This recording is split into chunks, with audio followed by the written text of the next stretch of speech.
I'm standing on top of 1 ton of stored carbon dioxide.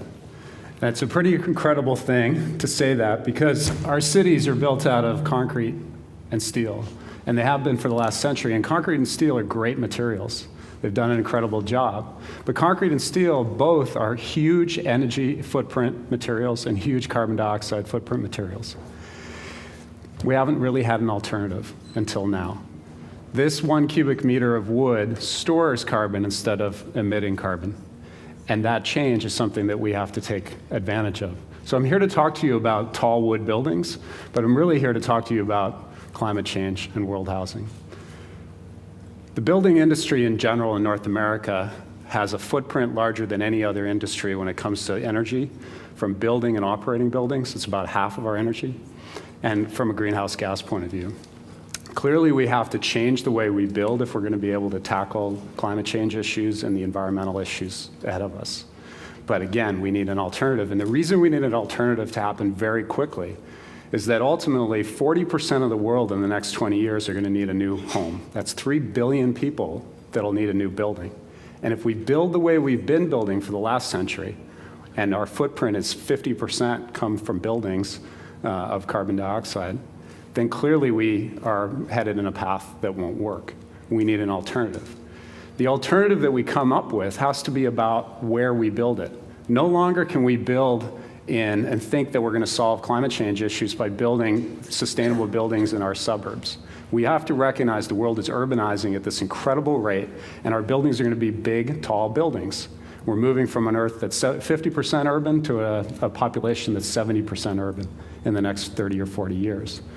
Now, 80 years ago, Thomas Edison, a real icon of innovation of the last century, said these words: "I put my money on solar energy. What a source of power." Now, he said those words, and it's a great thing in the context of this conversation because wood is the only material, major material, that we can build with that's already grown by the sun. So photovoltaics are great, but ultimately the most technologically advanced material we can build with is something that we didn't create. Photosynthesis and Mother Nature hold the patent on what created this incredible material. It grows, it's rapidly renewable, and what's exciting is new products like these in this stack are engineered products made of small trees glued together to make huge panels that basically change the scale of what's possible. Our agricultural industry has sort of learned that we need to capture the qualities of the earth and grow our food, and we've learned to buy local, buy local food that's produced in a safe and healthy way. What we have to get accustomed to is this idea that the earth is also a great opportunity for us to grow our homes. We've lost that for the last century, but it's possible today. What we've been doing is talking about and engineering the possibility of building 30-story tall wood buildings, which is a staggering number for a lot of people. People take a while to adjust to that. And the reason that we're talking about the potential of 30-story buildings is because there's been a change in what wood is really about. When I say wood buildings, most people assume that I'm talking about 2x4s, 2x4 construction. Well, 2x4 construction is a little bit like those 8-dot bricks of Lego that we all had when we were kids, and there was millions of them in the pile in our basement that we could play with. 2x4s are those little blocks of Legos. We could build all kinds of things.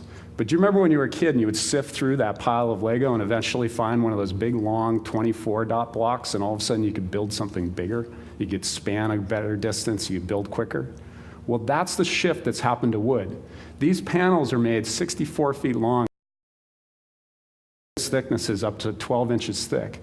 We're not talking about 2x4s anymore. We're talking about entirely new scales, 24-dot blocks that allow us to build in these very new ways, in a very safe way. And we're starting to do it. This is a project for City Hall in North Vancouver where we use these mass panels to span the atrium space. But people keep asking me, is 30 really possible? And they challenge that idea. It seems so different than what we're used to. Well, 1,400 years ago, this building in Nara, Japan was built, and it's 19 stories tall, and it still stands today in a high earthquake zone in a wet climate. And there are buildings all around the world, historic buildings, hundreds of years old, that are like this, that were very tall. But the Industrial Revolution challenged that, and we started only building in steel and concrete and forgot the power and the potential of wood. Only 130 years ago, the first skyscraper was built in Chicago, and it was only 10 stories tall. That's the definition of a skyscraper, 10 stories tall. And people were afraid to walk underneath that building. The mindset that shifted in only 100 years was such, actually in less, in 50 years, was to go from a 10-story building being afraid to walk under it to the skylines of New York and the skylines that around the world. We don't ever think twice about walking under buildings. Gustav Eiffel, when he built the Eiffel Tower, was engineering at a level that nobody had imagined. And City Council in Paris said, many people on City Council said, this building's ugly. It has to be torn down 5 years after the World's Fair. And many people say it's not possible to build. But of course, by doing it, two things happened. One is it became the symbol of France, and the other is that it set upon us a race for innovation, to push engineering higher, to stretch our dreams and our imagination of what's really possible. And that imagination stretching led to the skylines again around the world, and a race for height that started to happen in places like New York and Chicago. And that race for height was great, but it brought us to this point where we're building in the wrong material, and we need a new way to think about buildings. So we've developed something we call FFTT. And FFTT is a way to build these wood buildings up to 30 stories tall, cost-effectively, fire-safe. We can build them quickly. We can build them in high earthquake zones. And we've been able to really analyze what's possible.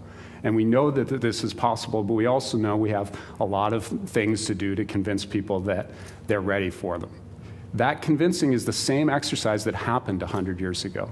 It's shifting our minds as the challenge, not shifting the engineering. The engineering, the science exists, but we need to move beyond what we think is possible and try things. We're at an Eiffel Tower moment again. The climate change agenda has really changed the way we need to think about buildings. And an Eiffel Tower moment is about saying we need to stretch for the stars, we need to dream big. So right here in Vancouver, we have a proposal that we hope comes through, it's not through yet, to build the world's tallest wood building that'll be 16 to 20 stories tall. And we're hoping to be able to announce it this summer that it'll happen. We know that if it's not this one, it's the next one. And in fact, this race for height is happening all around the world. Just last week, Melbourne, Australia announced that they're going to build the tallest wood building, which is 10 stories. There's a 9-story building in London, England. These heights don't seem high, but neither did it in 1885 when that first 10-story skyscraper was built. And of course, in a very short amount of time, we moved from 10 to 110. So we're on the cusp of this incredible opportunity, and TED is about ideas we're spreading, but this is really an idea that's worth implementing. We need to get off the ground and move quickly because we're running out of time. Buildings have to change the way we think. So it's time to start our engines, and the race is on. Thank you.